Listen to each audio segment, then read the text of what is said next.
Installations, command and control centres, radar sites और हथियार भंडार को चुनकर निशाना बनाया गया। रफीकी, मुरीद, चकलाला, रहमियार खान, सुकूर और चुनिया स्थित पाक सैन्य ठिकानों पर एयर लॉन्च्ड सटीक हथियारों व लड़ाकू जेट से प्रहार किए गए।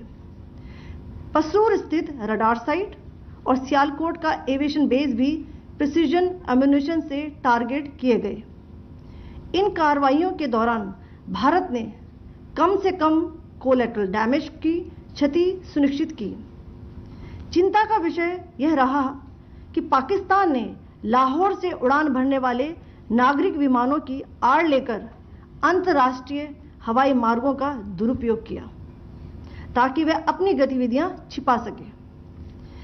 ऐसी चालों ने भारतीय वायु प्रतिरक्षा तंत्र को नागरिक सुरक्षा सुनिश्चित करते हुए अत्यधिक संयम के साथ कार्य करने के लिए विवश किया। साथ ही साथ पाकिस्तान ने मिस इन्फॉर्मेशन का सहारा लेते हुए आदमपुर स्थित S-400 प्रणाली, सूरतगढ़ व सिरसा के हवाई अड्डों, नगरोटा के ब्रह्मोस बेस, देहरागिरी के तोपखाना पोजीशन तथा चंडीगढ़ के अग्रिम गोला बारूद डिपो को नष्ट करने के झूठे दावे सोशल मीडिया पर फैलाए। भारत इन फॉल्स नैरेटिव्स को पूर्णतः खारिज करता है। नियंत्रण रेखा पर पाकिस्तान ने ड्रोन घुसपैठ और भारी तोपखाना गोलाबारी के कई प्रयास किए। कुपवाड़ा, बारामूला, पुंछ, राजौरी और अखनूर सेक्टर्स में तोप, मोर्टार एवं हल्के हथियारों से भीषण गोलाबारी जारी रही। भारतीय सेना ने प्रभावी व तुलनात्मक प्रत्युत्तर देते हुए पाक सेना को काफी क्षति पहुंचाई। पाकिस्तान सेना के अग्रिम क्षेत्रों में सैनिकों की डिप्लॉयमेंट बढ़ती दिख रही है, जो स्थिति को और भड़काने की मंशा दर्शाती है। भारतीय सशस्त्र बल पूर्ण परिचालन तत्परता की स्थिति में है। अभी तक सभी शत्रुतापूर्ण कार्रवाइयों का प्रभावी ढंग से सामना कर उपयुक्त जवाब दिया गया है। भारतीय सशस्त्र बल दोहराते हैं कि वे तनाव वृद्धि नहीं चाहते, बशर्ते पाकिस्तान भी ऐसा ही व्यवहार करे। आखिर मैं आपको कुछ वीडियो दिखाना चाहती हूं जहां पर इंडियन आर्मी के वेपन्स LOC पर पाक के एसेट्स को ध्वस्त करते नजर आ रहे हैं।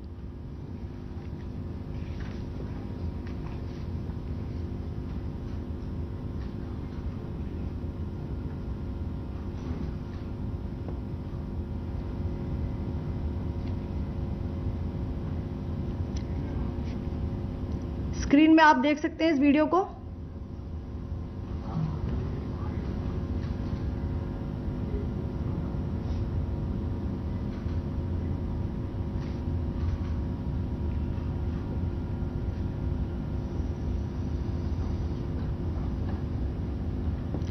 धन्यवाद। जय Hind. Pakistan military continued with its provocations, carrying out aggressive actions employing multiple threat vectors all along the western border. Pakistan employed UCAP, drones, long-range weapons, loitering munitions and fighter aircrafts to target civilian areas and military infrastructure. Pakistan military also resorted to air intrusions using drones and firing of heavy caliber weapons along the line of control. Along the international border and the line of controls, air intrusion and several harassment attacks were also attempted from Srinagar till Nalia at more than 26 locations. Indian Armed Forces successfully neutralized these threats and majority of the vectors. However, limited damage was sustained to equipment and personnel at Indian Air Force stations at Udhampur, Pathankot, Adampur and Bhuj. There were also several high-speed missile attacks noticed subsequently after 0140 hours in the night at several air bases in Punjab. In a deplorable cowardly act, targeting of civilian infrastructure also had taken place, where Pakistan attacked the Medicare center and school premises at the air bases of Srinagar, Avantipur and Udhampur, yet again displaying irresponsible targeting of our civilian infrastructure. In a swift and calibrated response, Indian Armed Forces carried out precision attacks only on identified military targets. These included technical infrastructure, command and control centers, radar sites and weapon storage areas. Pakistan military targets at Rafiki, Murid, Chaklala, Rahim Yar Khan, Sukur and Chunya were engaged using air-launched precision weapons from our fighter aircraft. Radar site at Pasroor and Sialkot Aviation Base were also targeted using precision munitions. While carrying out these responses, India ensured minimum collateral damage. Pakistan has also attempted to execute a continued malicious misinformation campaign with claims of destruction of Indian S-400 system at Adampur, destruction of airfields at Suratgarh and Sirsa, BrahMos base at Nagrota, RT gun positions at Derang Yari and Chandigarh forward ammunition depot, with heavy damages to other military stations being propagated on social media. India unequivocally rejects these false narratives being spread by Pakistan.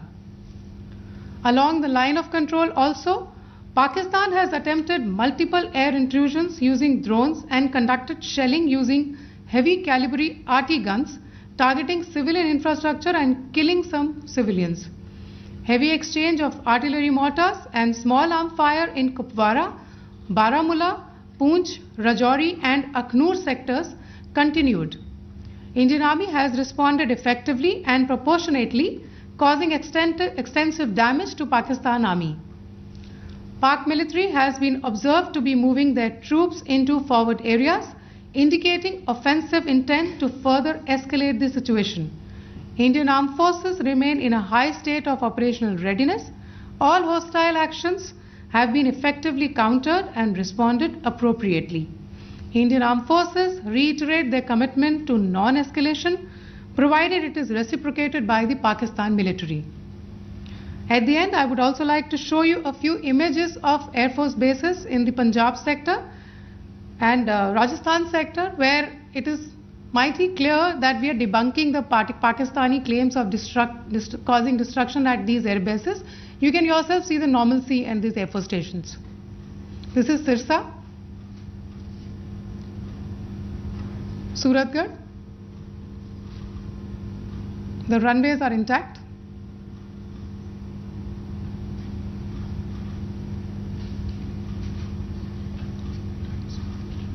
There are also time stamps, just notice, they are also time stamped.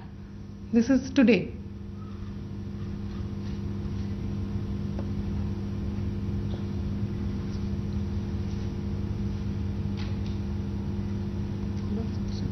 Yes. Thank you very much. Thank you. Thank you, Colonel Qureshi. Thank you, Wing Commander Singh. I just have a few points to make in closing. First of all, as you have seen, Pakistani claims about activities that they have undertaken continue to be heavy on lies, misinformation and propaganda. And on top of that, this is peddled by Pakistani state agencies. The claims that they have made about attacking and destroying various places, various military installations and facilities, as has been pointed out by my colleagues here this morning, are completely false. The claim about the Air Force station in Sirsa being destroyed, completely false, as you've seen. The claim about the Air Force station in Suratgarh being destroyed, completely false again, as you have seen.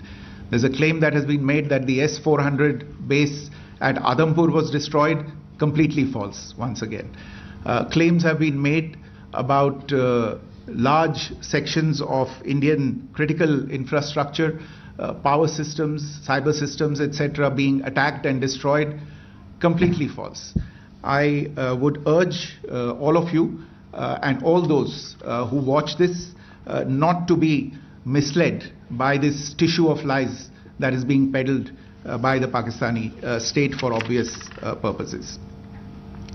The second point that I wanted to emphasize is that Pakistan continues with its execrable and wanton campaign of targeting civilians and civilian infrastructure, especially in the states of Jammu and Kashmir and Punjab.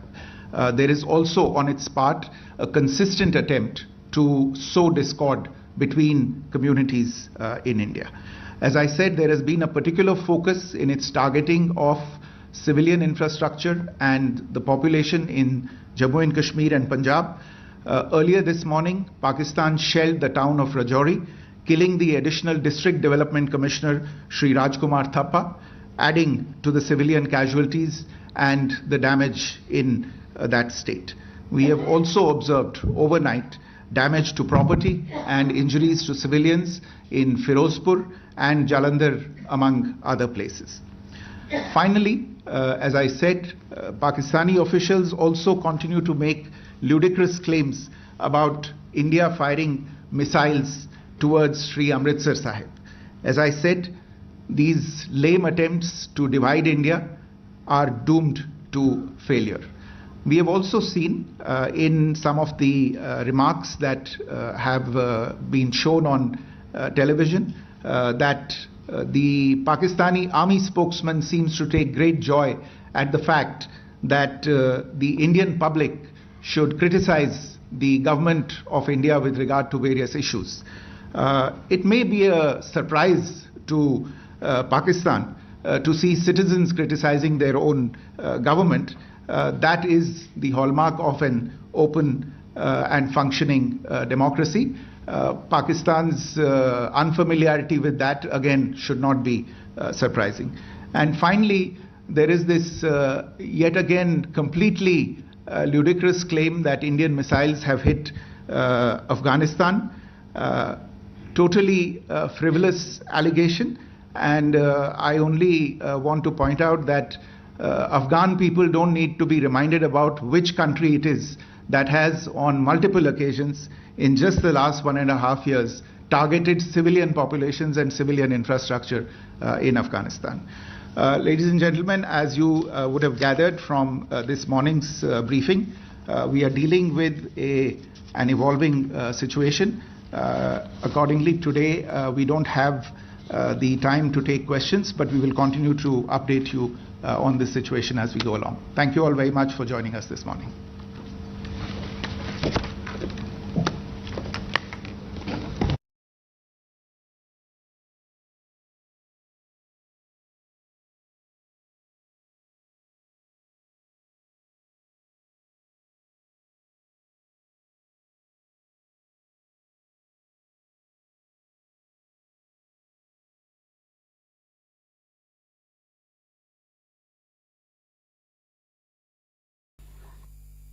Good morning, everyone. So we begin the proceedings. I request all the standing delegates to kindly take their respective seats and clear the hall. I again make a request to kindly take your respective seats. We are about to begin the proceedings. Dr. S. Jaishankar, Honorable Minister of External Affairs, Government of India. Shri Ashwini Vaishnav, Honorable Minister for Information and Broadcasting, Railways and Electronics and Information Technology, Government of India. Dr. L. Murugan, Honorable Minister of State for Information and Broadcasting and Parliamentary Affairs, Government of India.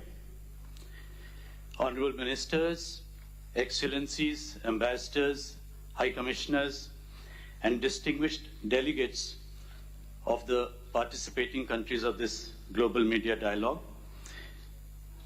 a very good morning and a warm welcome to you all to the Global Media Dialogue of 2025. This Global Media Dialogue has been conceived as a government-to-government platform within waves to harness the full potential of the media and entertainment sector as a catalyst for positive change and global harmony. The sessions ahead will offer a unique opportunity to share experiences, address common challenges, and forge new pathways for cooperation under the guiding vision of the WAVES framework. Thank you all for being here and for contributing to what promises to be an enriching and fruitful dialogue.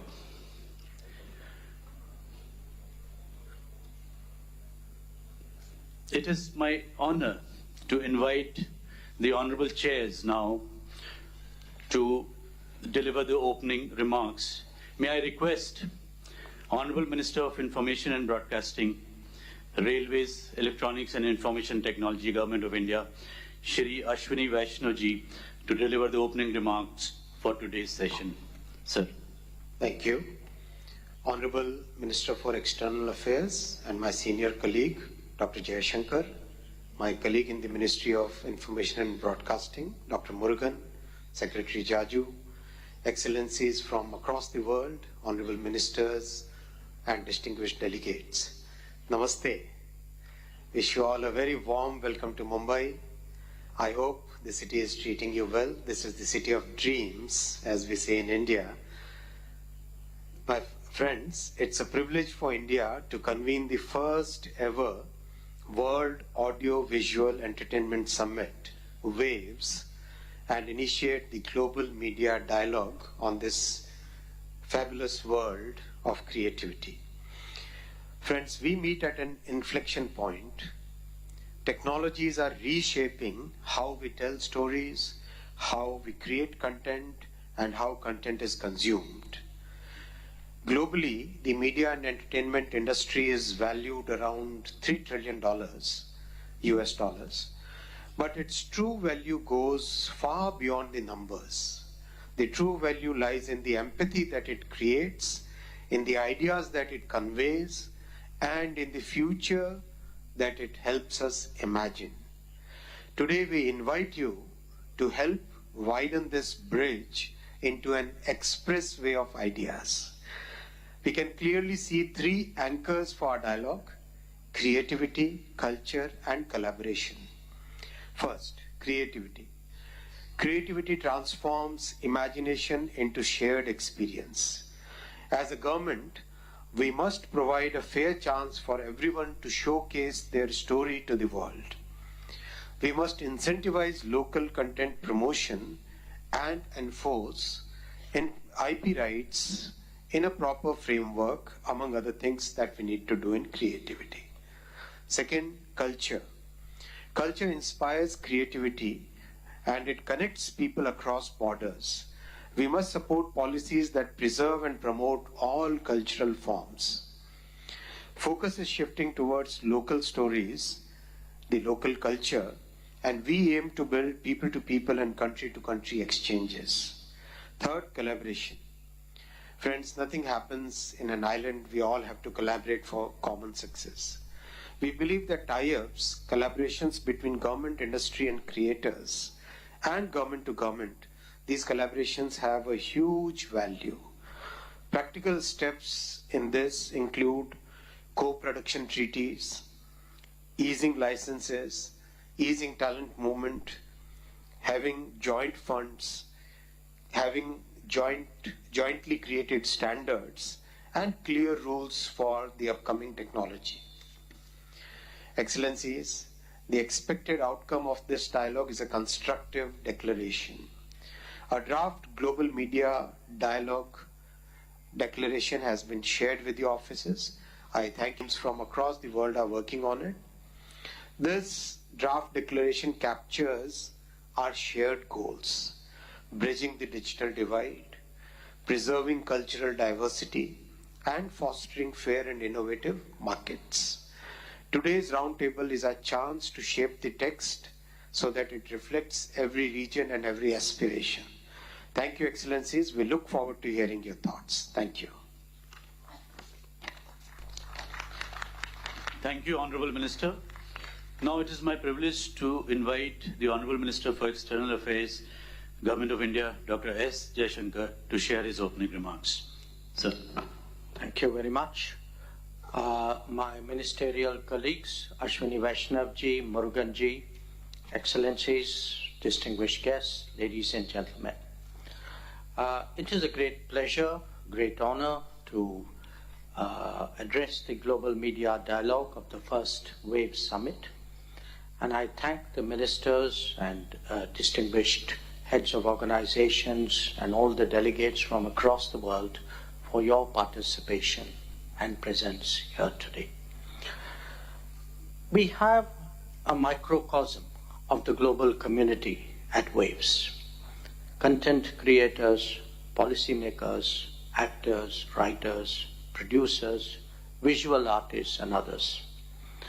And the lively conversations and the intense networking that we seek to promote are supplemented by exhibitions, innovation pavilions, creativity bazaars, and technology kiosks.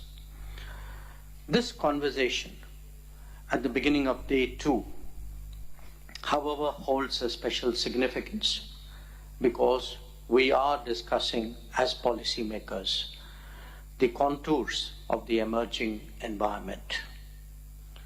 So allow me on this occasion to make 5 points for your collective consideration. 1, we all speak of a world under transformation.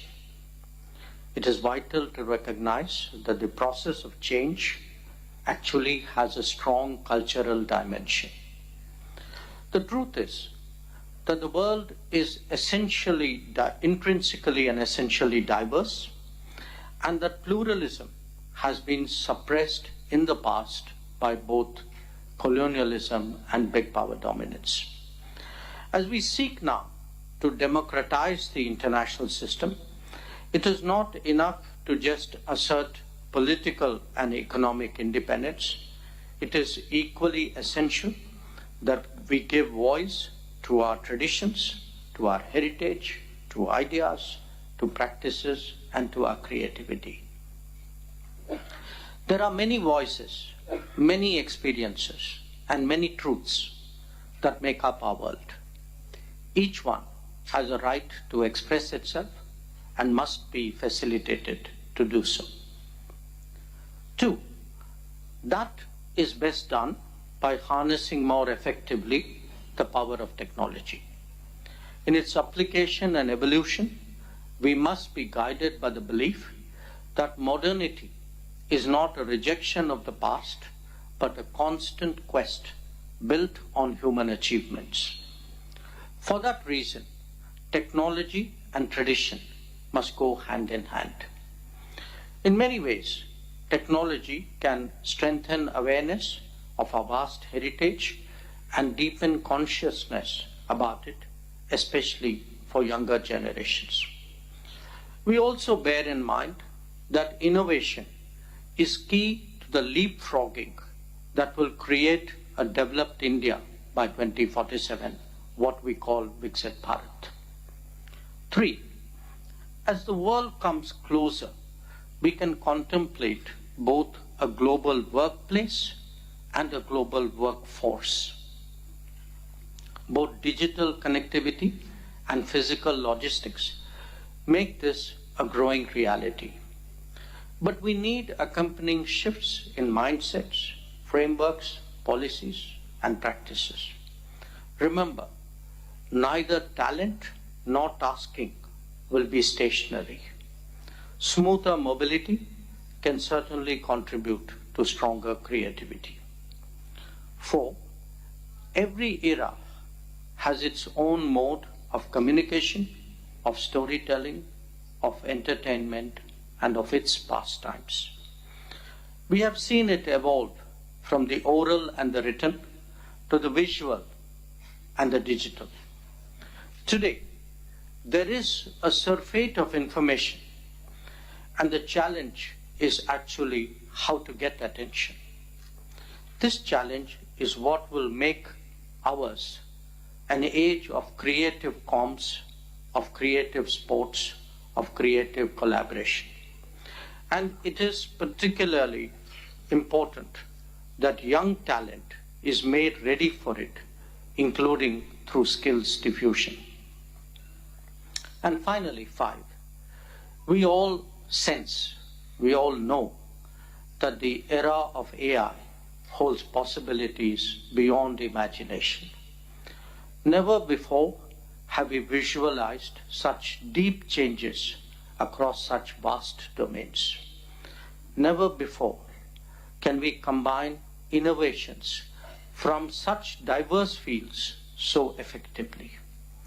Our very sense of the past and the present can be redefined even as we are working for the future with all its accompanying consequences. Now, every advancement comes with its own issues, and AI will be no different. Even as the politics of this era will grapple with the concerns of authenticity, businesses will have to deal with new intellectual property challenges as they promote innovation and creativity for all. The responsible use of emerging technologies will be an increasing preoccupation. Reducing bias, democratizing content, and prioritizing its ethics are all part of the emerging discourse. And there is much more there that will unfold. So, friends, I'm confident that the WAVES platform will serve to deliberate on the key issues before the global media, entertainment, and creative worlds. Once again, I welcome you all to this session and look forward to a productive roundtable. I thank you for your attention. Thank you, Honorable Minister Dr. S. Jaishankar, for those insightful and forward-looking remarks, sir. I now request the members of the media to leave the meeting so that we can commence the proceedings.